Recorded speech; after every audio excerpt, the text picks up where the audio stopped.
ఒక మీరు అన్నారు కదా, ఆడ మగ తప్పు చేస్తే ఎవ్వరు జెండర్ హ్మ్.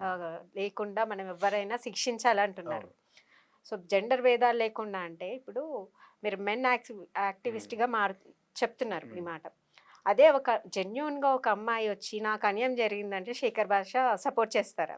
చేస్తానమ్మా. ఖచ్చితంగా చేస్తాను. ఓకే. ఇంకొకటేంటంటే మీకు ఇది ఇక్కడి నుంచి కాదు. ఇవాళ రేపట్లో మనం స్కూల్ నుంచి మొదలవుతది మన కండిషనింగ్. మగాడు అలే మగపిల్లాడు గనక ఆన్సర్ చెప్పకపోతేనో, హోంవర్క్‌లు చేయకపోతేనో చెయ్యి పెట్టి పెట్టి కొట్టిన రోజులు మాకు గుర్తు. ఆ కేసెస్ ఆడపిల్లని ఉన్నాయి. ఏ రోజు అవును. కనీసం కొట్టను కూడా కొట్టరు. ఉమ్. సో, అంటే తప్పు చేసినా ఆడవాళ్ళని మనం శిక్షించకూడదు. మగాడిని కుక్కని కొట్టినట్టు కొట్టుకోవచ్చు అనేది మనకి చిన్నప్పటి నుంచే మన నరనరాల్లో ఇది చేస్తూ ఉంటారనమాట. ఆఖరికి ఏ స్టేజ్‌కి వెళ్ళిపోయిందంటే రీసెంట్‌గా మన ఎక్కడో అబిడ్స్ దగ్గర ఒక అమ్మాయి చూస్తున్నా నేను. ఆహ్, పోలీస్ ఆపాడు హెల్మెట్ లేదనో ఏదో ఆపితే లేడీస్ को रोकते లేడీస్ को रोकते तू అంటే ఏంటి? మాకు సెపరేట్ చట్టాలున్నాయి. సెపరేట్ హక్కులుంటాయి. మమ్మల్ని పోలీసులు కూడా ఏమి చేయకూడదు. సిగ్గులేదా? లేడీస్‌ని ఆపుతావురా నువ్వు? ఇదేమిటిది? అంటే ఇంత దీంట్లోకి వెళ్ళిపోతున్నారు. Take it for granted. మగాళ్ళకేమో బాధ్యతలు నేర్పిస్తున్నారు. ఆడవాళ్ళకేమో హక్కులు నేర్పిస్తున్నారు. అంటే బాధ్యతలు నేర్పిస్తున్నారని చెప్పొచ్చా? లేకపోతే ఆడవాళ్ళకి మనం జనరల్‌గా ఇలా ఉండాలి, అలా ఉండాలి, నవ్వొద్దు ఇవన్నీ ఉన్నాయి. అప్పటినుంచి సప్రెసింగ్ అనేది విమెన్‌కి ఉంది. కంపల్సరీ. కానీ ఇప్పుడు కొంచెము ఒక ఫ్రీడమ్, లిబర్టీ వచ్చిన స్టేజ్‌లో ఇప్పుడు మళ్ళీ మీరు మెన్స్‌కి ఆ రైట్ లేదు అనేసి వేరే కోణంలో చెప్తున్నారు. బట్ మనం ఎ ఎ చెప్పాల్సిందేంటంటే అమ్మా, నవ్వకూడదు, లేకపోతే ఈ బట్టలు నీ ఇష్టం వచ్చినట్టు ఆ! ఏసుకోకూడదు. ఇవి కాదు. సొసైటీలో మనం ఇలాగే ఉండాలి అన్న చెప్పాల్సిందేంటంటే ఒక అకౌంటబిలిటీ తీసుకోవాలి. రెస్పాన్సిబిలిటీ తీసుకోవాలి. ఇప్పుడు పెళ్లి చేసుకుంటే మగాడు నన్ను పోషించాలి అనే దృక్పథం నుంచి ఆడవాళ్ళు బయటపడాలి. ఏ నువ్వే పోషించు మొగుడిని. తప్పేంటి? చాలా మంది పోషిస్తున్నారట్లా. నేననేది చాలా మంది పోషిస్తున్నారు. మగాడికి ఎట్టా కండిషనింగ్ జరుగుతది చిన్నప్పటి నుంచి? ఉద్యోగం పురుష లక్షణం. నీ పెళ్ళాన్ని కూడా పోషించుకోలేకపోతే నీకెందుకు? సినిమాలు చూడండి ఏదన్నా చూడండి మనకేం నేర్పిస్తారంటే, నీకిస్తే నా కూతురు ఎలా బతుకుతుందిరా? అంటే ఏంటి? ఈమేమి చేయదు. కూర్చొని తింటా ఉంటది. వీడు పోషించాలి. ఆ! నీ కూతురు నువ్వు తన ఆర్థిక స్తోమత తన కాళ్ళ మీద తను నిలబడేట్టు ఎందుకు ఇప్పుడు పెంచలేకపోయావు? Most of the women 90% of the women working women. ఆ! దీనికి మీరేమంటారు? ఇప్పుడు అబ్సల్యూట్‌లీ రాంగ్ అమ్మా. ఆ! 90% మీరిప్పుడే గూగుల్‌లో కొట్టండి. Working women. మన హైదరాబాద్‌లో మోస్ట్‌లీ, ఆ! Mostly working women. పిల్లల్ని చూసుకుంటుంది, ఫ్యామిలీని చూసుకుంటుంది, అత్తమామ వస్తే అత్తమామని చూసుకుంటుంది. హ్మ్. 12 గంటలు పని చేసినా కూడా ఇంకా పనుంటుంది. తనకి 18 అవర్స్ కూడా సరిపోదు. హ్మ్. అంటే మెన్స్ అమ్మా బాధ్యతలు అటువంటి ఇక్కడ వాళ్ళు నిజంగా కాళ్ళకి దండం పెట్టి అహా! మొక్కాలి. ఓకే. జనరల్‌గా మాట్లాడుతున్నా. సొసైటీలో చూసేవే మాట్లాడుతున్నా నేను. ఇది mostly middle class, lower middle class ఈ ఫ్యామిలీల మీకు అన్నిట్లో మీకు ఇలాగే పిల్లలున్నారా? ఉంటారు. మీకు పిల్లలున్నారా? ఉన్నారు. ఆబ్వియస్‌గా అబ్బాయి ఉన్నారు. ఉన్నాడా? అమ్మాయా? ఒక అబ్బాయి, ఒక అమ్మాయి సూపర్. ఇప్పుడు నాకిద్దరికి. నేను మిమ్మల్ని అడుగుతాను. హ్మ్. ఆహ్, ఉ మీ అమ్మాయిని హ్మ్. రేపు పెద్దయిన తర్వాత ఉద్యోగం, సద్యోగం లేని ఒకడికి ఇవ్వడానికి మీరు రెడీగా ఉన్నారా? ఆబ్వియస్‌గా నేను రెడీగా ఉండను. ఎందుకుంటాను? హ్మ్. సో, బేసికల్‌గా కానీ ఏంటంటే ఇది నేర్పను. నువ్వు కూర్చొని తిను, వచ్చినోడు పోషిస్తాడని నేర్పను. నువ్వు కానీ, ఫైనాన్షియల్‌గా కానీ, ఇండిపెండెంట్ కానీ, ఉండాలి. కానీ మీ అబ్బాయికి ఒక ఉద్యోగం, సద్యోగం లేని అమ్మాయిని ఇవ్వడానికి మీరు రెడీగా ఉన్నారు కదా! ఇస్తాను. యెస్. అది తేడా. ఇక్కడేంటంటే అమ్మాయి ఉద్యోగం చేయకపోయినా పర్లేదు. ఒక మంచి ఫ్యామిలీ, చక్కగా గుణవంతురాలు అయితే చాలు. మగ నా కొడుకుని జాగ్రత్తగా చూసుకుంటే చాలు అనే మన దృక్పథం. అదే అమ్మాయి చచ్చినట్టు వాడు ఉద్యోగం చేయాలి. వాడు సంపాదించాలి.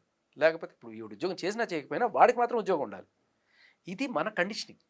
మిమ్మల్ని తప్పట్టను. మన సొసైటీ మనల్ని ఓకే. కండిషన్స్ తయారు చేసిన అమ్మాయిలకే పద్ధతం. అహా! అబ్బాయిలకే ఉన్నాయి అనట్లేదు. అమ్మాయిలకు కూడా ఉన్నాయి కదా ఇక్కడేంటి కండిషన్స్. మీకు ఇంకోటి అడుగుతాను.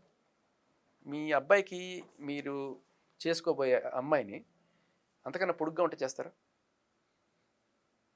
పాయింట్ నంబర్ 2 మీ మౌనమే ఎందుకు నాకు సమాధానం. చెయ్యొద్దు? హ్మ్. మై క్వెషన్ ఈస్ ఎందుకు మీరు చెయ్యొద్దు? ఆలోచించారు ఒక సెకండ్ అట్‌లీస్ట్. హ్మ్. ఓకే. సరే మీ అమ్మాయికి అంతకన్నా పొట్టివాడిని ఇచ్చి చేస్తారా? మీరే ఆలోచించుకోండి. హ్మ్. క్వెషన్ నంబర్ 2 చదువులో అమ్మాయి కన్నా అబ్బాయి తక్కువగా ఉంటే చేసుకుంటారా? మీ అమ్మాయి ఎంఏ చేసిందనుకోండి. వాడు బీఏ చేసాడో 10థ్ ఫెయిలో లేకపోతే చేస్తారా? ఇదే రివర్స్‌లో ఆలోచించండి. అబ్బాయి బీటెక్ చేసాడు. అమ్మాయి ఏదో బీఎస్సీ చేసింది. చేసుకుంటారు. జనరేషన్ మారుతుంది. మారుతోంది. వాళ్ళకి సఖ్యత ఇవి ఉన్నప్పుడు మారట్లేదు. అంటే మనం ఇప్పుడు కండిషనింగ్ ఎక్కడ లవ్ చేయట్లేదంటే మ్యారేజెస్‌లో అవుతున్నాయి మనం కదా! ఇవన్నీ ఇప్పటికి అవుతున్నాయి. ఇప్పటికి నేర్పించేది ఏమిటో తెలుసా? అంటే కుటుంబం నేర్పించట్లేదు కానీ బయట ఈ ఇన్స్టాగ్రామ్లు లేకపోతే ఈ సోషల్ యాక్టివిస్టులు వాట్ ఎవర్ వాళ్ళు చెప్పేది ఏంటంటే మీ ఇష్టం వచ్చినట్టు బట్టలు వేసుకోండి, మీ ఇష్టం వచ్చినట్టు తిరగండి, మీరు తాగండి, మీరు సిగరెట్లు తాగండి, Yes, మందు yes, కొట్టండి, yes. ఇవి మన హక్కులు అన్నట్టుగా ఒక సూడో ఫెమినిజం వాళ్ళకి చూపిస్తున్నారు తప్ప మెయిన్ గా సోషల్ మీడియా వచ్చి నుంచి ఇది ఎక్కువైపోయింది ఆ, ఇంకా. ఇప్పుడు సోషల్ అలా మీడియా వచ్చి కాకుండా నుంచి ఇప్పుడు ఎక్కువైంది. నీకన్నా డబ్బులు తక్కువ సంపాదించేవాడిని లేకపోతే నీ ఉద్యోగం లేనివాడిని నువ్వు ఎందుకు చేసుకోలేకపోతావు? మగాళ్ళు చేసుకుంటున్నారు కదా. నీకన్నా పొట్టిగా ఉంటే ఏంటి, నీకన్నా ఏజ్ తక్కువలో, నీకు ఏజ్ ఎక్కువగా ఉండాలి, సంపాదన ఎక్కువగా ఉండాలి, చదువు ఎక్కువగా ఉండాలి, హైట్ ఎక్కువగా ఉండాలి, అన్నీ ఎక్కువగా ఉండాలి. అమ్మాయిని ఇచ్చేటప్పుడు ఇవన్నీ చూస్తాం మనం. ఇక్కడే మన ఈక్వాలిటీ మన మన మన కండిషనింగ్ బయట అంటే అబ్బాయిలకు చూడట్లేదంటారా మీరు? అబ్బాయిలకి నీకన్నా అబ్బాయిలకు కూడా చూస్తున్నారు కదా. వాడికన్నా ఎక్కువ ఆ, డబ్బులు సంపాదించే అమ్మాయిని ఎందుకు నాతో పాటు ఈక్వల్ గా చదువుకున్న పిల్లనే నేను చేసుకుంటానని కూడా ఉన్నారు. అది ఈక్వల్ వరకే వచ్చింది. ఈక్వల్ మీరు ఉన్నారు, గమనించండి, అంతకన్నా ఎక్కువైతే ఎక్కువైనా చేసుకుంటున్నారు. ఎందుకు అమ్మాయి చేసుకోవాలి కదా. చేసుకోవట్లేదు? చేసుకుంటున్నారు. అమ్మాయి అలా కూడా ఉన్నారు అవుతున్నాయి ఉన్నారు నేను marriages. కాదనండి, ఉన్నారు కానీ ఎంత పర్సెంట్? 1% ఉంటారు. మీకు మన నరాల్లో జీర్ణించుకుపోయిన భావనలు ఇవి. ఇవి ట్రెడిషనల్ బౌండరీస్ బ్రేక్ చేయడం కష్టం. కష్టము, ఇప్పుడే కానీ break చేస్తున్నారు ఇప్పుడు కూడా బ్రేక్ society. చేస్తున్నవి ఏంటి? మగాడు సిగరెట్ తాగుతున్నాడు, నేను తాగుతా. మరి మగాడు సంపాదిస్తున్నాడు, నువ్వు సంపాదించు. మగాడు పోషిస్తున్నాడు, నువ్వు అంటే పోషించు. సంపాదించట్లేదు అంటారా మీరు ఇప్పుడు? సంపాదిస్తున్నాడు కానీ పోషించట్లే. వాడి ఇన్కమ్ నా ఇన్కము, వాడి ఇన్కమ్ మన income, husband income is our income, um. అమ్మాయి income is my own income. నా ఇన్కమ్ గురించి వాడకు. ఇటువంటి వాళ్ళే అంటే మనకి బోధించే వాళ్ళు ఇటువంటివి ఎక్కువైపోయాయి. Okay. సిగ్గు లేదరా పెళ్ళని కూడా పోషించలేవా నువ్వు, సిగ్గు లేదరా మొగుని కూడా పోషించలేవా అని నువ్వు ఎక్కడైనా వినరా? నిన్ను కూడా పోషించలేకపోతే వాడే మగాడే అనేది వింటాం. ఈ కండిషనింగ్ మారదు, చాలా ఏళ్ల తరబడి నడుస్తుంది. అంటే మనకి చట్టం ఏం చెప్తుంది తెలుసు? ఇవన్నీ పక్కన పెట్టండి.